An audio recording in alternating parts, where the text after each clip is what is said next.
Assalamualaikum warahmatullahi wabarakatuh.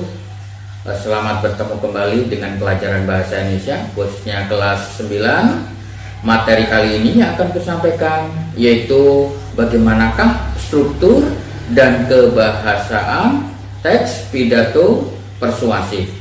Ayo simak dan ikuti video lengkapnya berikut ini. Anakku sekalian, materi kali ini akan kusampaikan struktur dan kebahasaan teks pidato persuasif. Dengan kompetensi dasarnya, menelaah struktur dan ciri-ciri kebahasaan pidato persuasif tentang permasalahan aktual yang didengar atau dibaca. Tujuan yang diharapkan dalam pembelajaran ini, satu, menentukan struktur teks pidato. Yang kedua, menentukan ciri kebahasaan teks pidato. Untuk struktur dan kebahasaan teks pidato persuasif ini ada dua segi yang saya sampaikan. Yang pertama itu adalah dari segi struktur, yang kedua dari segi kebahasaan. Bagaimanakah struktur teks pidato? Dengan penjelasannya bahwa ada 3 bagian anak ya. Nomor 1 itu adalah pembuka, yang kedua itu adalah isi, yang ketiga itu adalah penutup. Dengan penjelasannya sebagai berikut, bahwa pembuka itu terdiri atas salam pembuka, sapaan, ucapan puji syukur, ucapan terima kasih, dan tujuan pidato. Anakku sekalian, pada bagian isi, yaitu tentang memaparkan permasalahan atau materi yang akan disampaikan. Kemudian pada bagian penutup, itu merupakan bagian akhir dari pidato yang terdiri atas kesimpulan, ucapan terima kasih, permohonan maaf, dan salam penutup. Ini merupakan contoh anak-anak, contoh pidato persuasif tentang COVID-19. Pada bagian pembukaan, itu sebutkan, Assalamualaikum warahmatullahi wabarakatuh. Kepada yang terhormat Kepala Sekolah, Dewan Guru, dan juga para siswa yang dibanggakan. Marilah kita panjatkan puji syukur kepada Allah Subhanahu wa Ta'ala, dan seterusnya. Itu pada bagian pembuka. Ada bagian isi. Kemudian di sini juga ada pada bagian penutup. Kesimpulan dari pidato yang saya sampaikan tadi, agar tetap menerapkan 3M, dan seterusnya. Itu merupakan contoh dari naskah pidato. Bagaimana penjelasannya dari strukturnya tadi? Pada bagian pembuka itu ada salam pembuka, ada sapaan, ada ucapan puji syukur, ada ucapan terima kasih, ada tujuan. Misalnya, salam pembuka di situ Assalamualaikum. Untuk yang muslim, untuk yang non-muslim bisa selamat pagi, salam sejahtera. Sedangkan sapaannya kepada yang terhormat Kepala Sekolah, ada Dewan Guru, kemudian ada siswanya juga. Ucapan puji syukur, malah kita panjatkan puji syukur kepada Allah Subhanahu wa Ta'ala yang telah memberikan kenikmatan kepada kita, dan seterusnya. Ada ucapan terima kasih juga pada bagian pembuka. Ada tujuan yang disampaikan. Ini pada bagian pembuka teks pidato. Untuk bagian isi seperti yang sudah tadi disampaikan, yaitu dirinci, dipaparkan secara jelas pada bagian isinya. Sedangkan pada bagian penutup, anakku sekalian, ada kesimpulan, ada ucapan terima kasih, ada permohonan maaf, ada salam penutup. Di sini menyebutkan bahwa kesimpulannya dari pidato yang saya sampaikan tadi dan seterusnya. Itu ada kesimpulan. Ada ucapan terima kasih dan juga ada permohonan maaf.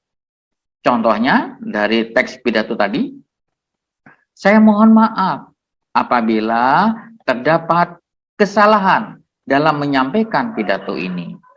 Salam penutupnya, karena ini Muslim, dengan menyebutkan wassalamualaikum warahmatullahi wabarakatuh. Itu adalah pada bagian struktur. Bagaimanakah kebahasaan teks pidato? Anakku sekalian, pada kebahasaan teks pidato ini, yaitu satu, menggunakan kalimat aktif. Yang dimaksudkan itu adalah kalimat yang memiliki subjek aktif dalam melakukan kegiatan. Contohnya dalam teksnya, dalam kesempatan ini saya akan membahas tentang wabah virus corona. Ada kata membahas, itu contoh kalimat aktif. Kemudian dari naskah tadi, yaitu menggunakan kata sapaan. Sapaannya yaitu kepala sekolah, yang terhormat ada bapak, ibu, gurunya, ada juga kepada siswanya.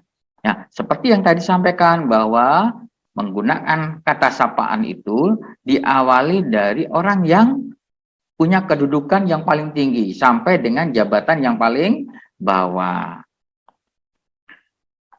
Aspek yang ketiga, yaitu untuk aspek kebahasaan, bahwa dalam teks pidato itu, yaitu menggunakan kalimat persuasif. Yang dimaksudkan di sini, kalimat yang isinya mengajak seseorang untuk melakukan sesuatu. Contohnya adalah, marilah kita menjaga kesehatan. Ada kata mari. Mungkin juga ada contoh yang lainnya, ada kata ayo. Itu adalah ajakan. Yang nomor 4, kosakata yang digunakan yaitu kosakata emotif. Yang dimaksudkan di sini kosakata yang berhubungan dengan perasaan yang membuat para pendengar itu tersentuh. Contohnya, sebagai penutup saya mengutip kata pepatah yang mengatakan bahwa kebersihan adalah sebagian dari iman. Maka apabila seorang itu tidak peduli terhadap kebersihan, maka ia sesungguhnya bukan merupakan orang yang beriman. Jadi ada unsur perasaan di situ. Kalau menyebutkan orang yang tidak beriman, bagaimana perasaan kita? Nah itu, ya, menggunakan kosakata yang emotif. Aspek kebahasaan yang lain, yaitu menggunakan istilah. Istilah yang dimaksudkan di sini adalah kosakata dalam bidang ilmu, yang merupakan sebuah kosakata yang sering digunakan dalam bidang keilmuan. Contohnya, karena ini dalam bidang kesehatan, menyebutkan bahwa dalam kesempatan ini saya akan membahas tentang wabah virus corona. Jadi virus corona adalah salah satu kosakata dalam bidang ilmu kesehatan. Kemudian aspek yang lain, yaitu ada antonim. Antonim yang dimaksudkan itu adalah bentuk kata yang berlawanan makna. Contohnya dalam teks tadi disebutkan, keadaan di Cina cepat atau lambat akan melakukan isolasi. Nah, ada kata cepat atau lambat di situ. Itu merupakan kata-kata yang berlawanan atau disebut juga dengan antonim. Aspek kebahasaan yang terakhir dalam teks pidato persuasif ini yaitu abstrak.